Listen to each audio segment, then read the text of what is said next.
কৃষকৰ পৰিয়ালত জন্মগ্ৰহণ কৰা 3 ফুট উচ্চতাৰ এজন যুৱক 10 বছৰ বয়সতে 5 লাখ টকাত কিনিব বিচাৰিছিল সাৰ্কাছে এতিয়া ডিঙিত ষ্টেথোস্কোপ লৈ কৰি আছে চিকিৎসা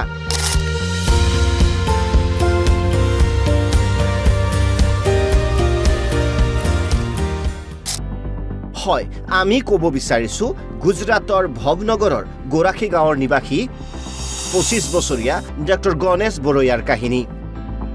ডক্টৰ গণেশ বৰয়াৰ লাখ লাখ শিক্ষাৰ্থীৰ বাবে সাহস আৰু আবেগৰ নিদৰ্শন মাত্ৰ 3 ফুট আৰু প্ৰায় 20 কিলোগ্ৰাম ওজনৰ গণেশৰ ডুৱাৰ্ফিজিমৰ বাবে 72% প্ৰতিবন্ধী কিন্তু কোনো প্ৰতিবন্ধকতাই গণেশক চিকিৎসক হোৱাত বাধা দিব নোৱাৰিলে দীৰ্ঘদিনীয়া আইনী যুদ্ধত জয় হোৱাৰ পিছত 27 নৱেম্বৰৰ পৰা ভাৱনগৰত চিকিৎসা বিষয়া হিচাপে কাম কৰি আছে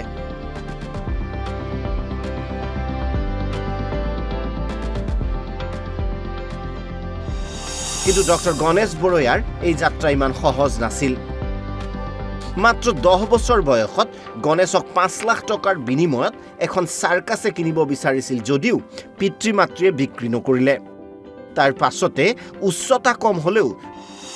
পুত্ৰক সন্মান সহকাৰে জীয়াই ৰখাৰ পণ লৈ পিতৃয়ে কান্ধত তুলিনি বিদ্যালয়ত নাম লগাই দিছিল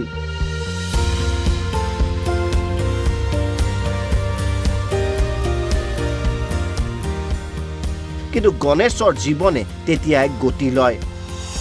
যেতিয়া 2018 চনত প্ৰতিবন্ধী কোটাৰ অধীনত নিট পৰীক্ষাত উত্তীৰ্ণ হয়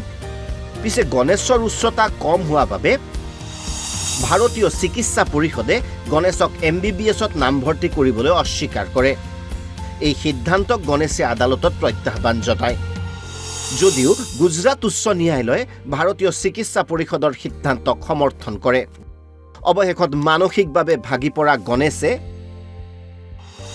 উচ্চতম ন্যায়ালয়ৰ কাষ চাপে আৰু উচ্চতম ন্যায়ালয়ে গণেশৰ সপক্ষে ৰায়দান দিয়ে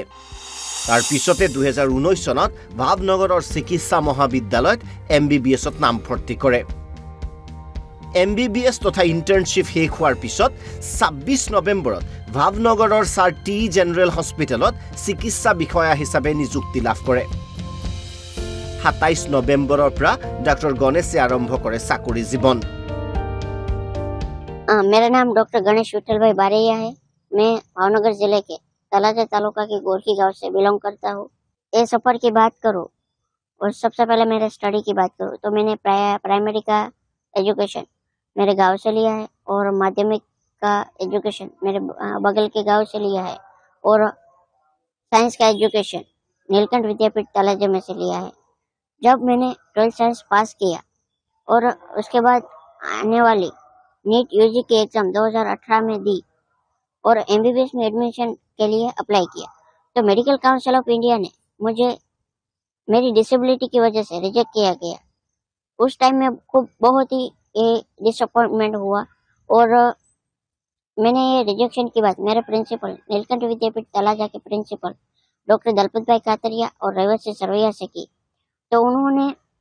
ये बोला कि हमने तुझे एक डॉक्टर बनने का सपना दिखाया है तो हम उनको पूरा करने की पूरी कोशिश करेंगे इसलिए हम गुजरात हाईकोर्ट में केस दाखिल कर रहे हैं तो उन्होंने गुजरात हाईकोर्ट में केस दाखिल किया 2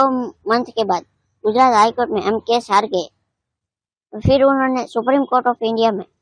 केस दाखिल करने का डिसीजन लिया और सुप्रीम कोर्ट में केस दाखिल किया 4 महीने के टाइम में सुप्रीम कोर्ट का जजमेंट आया 22 अक्टूबर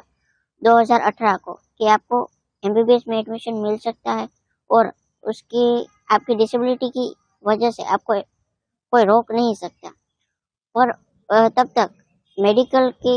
एडमिशन की प्रोसेस कंप्लीट हो गई थी 2018 में तो सुप्रीम कोर्ट ने जजमेंट दिया कि आपको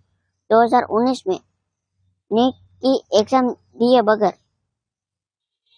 MBBS में एडमिशन मिलेगा इसलिए आपके लिए 2019 में एक सीट रिजर्व रहेगी तो मैंने 1 अगस्त 2019 को गवर्नमेंट मेडिकल कॉलेज भावनगर में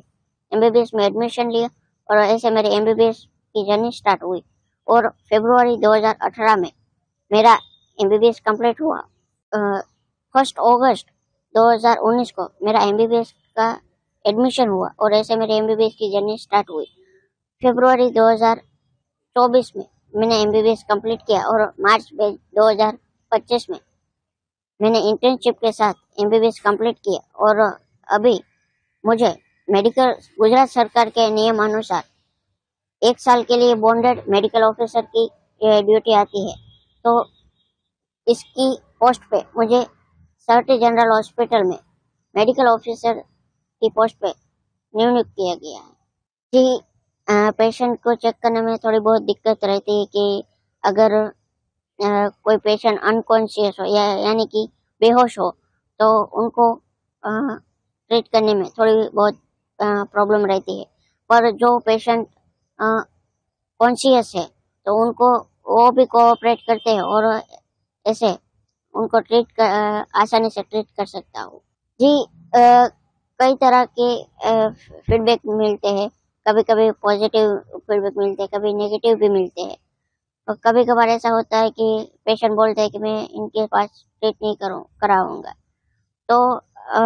कोई दूसरा डॉक्टर आके उनको ट्रीट करता है। पर मैंने कभी उन पे कोई गुस्सा या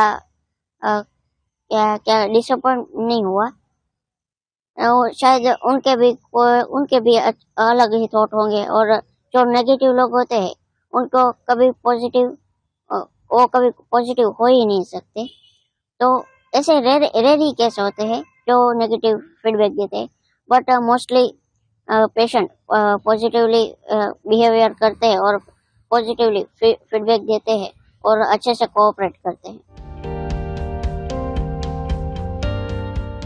ডাক্তৰ গণেশ বৰয়াৰ কাহিনী কেৱল এজন ব্যক্তিৰ সফলতা নহয়, ই সংগ্ৰাম, অধ্যৱসায়, আশা আৰু মানৱতাৰ সুন্দৰ নিদৰ্শন।